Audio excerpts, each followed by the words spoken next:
ಎಲ್ಲರಿಗೂ ನಮಸ್ಕಾರಗಳು. ಇವತ್ತು ನಾನು ಮಾವಿನಕಾಯಿ ಪಲ್ಯ ಹೇಗೆ ಮಾಡೋದು ಅಂತ ತಿಳಿಸ್ಕೊಡ್ತೀನಿ ಬನ್ನಿ.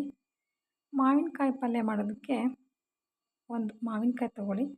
ಅದ್ರ ಸಿಪ್ಪೆ ಎಲ್ಲ ತೆಗೆದ್ಬಿಟ್ಟು ತೆಳ್ಳಗೆ ಹೆಚ್ಕೊಳ್ಳಿ, ಓಕೆನಾ.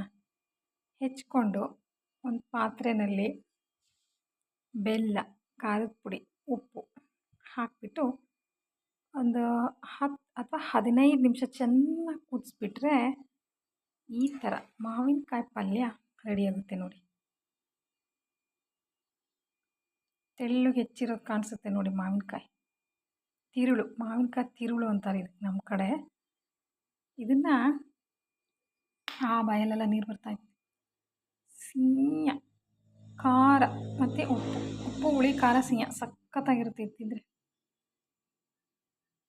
ಮಲೆನಾಡ ಒಂದು ಅನ್ನದ ಸೈಡಿಗೆ ಮಾವಿನಕಾಯಿ ಪಲ್ಯ ಇರಲೇಬೇಕು. ಪ್ರತಿಯೊಬ್ಬರ ಮನೆಯಲ್ಲೂ ಈ ಮಾವಿನಕಾಯಿ ಬಂದಾಗಿನಿಂದ ಮಾವಿನಕಾಯಿ ಮುಗಿಯೋವರೆಗೂ ಮುಂದಿನ ವರ್ಷದವರೆಗೂ ನಮ್ಮ ಮನೇಲಂತೂ ಇರುತ್ತೆ ಮಾವಿನಕಾಯಿ ಪಲ್ಯ. ಎಲ್ಲರ ಮನೇಲೂ ಇರುತ್ತೆ ನೋಡಿ.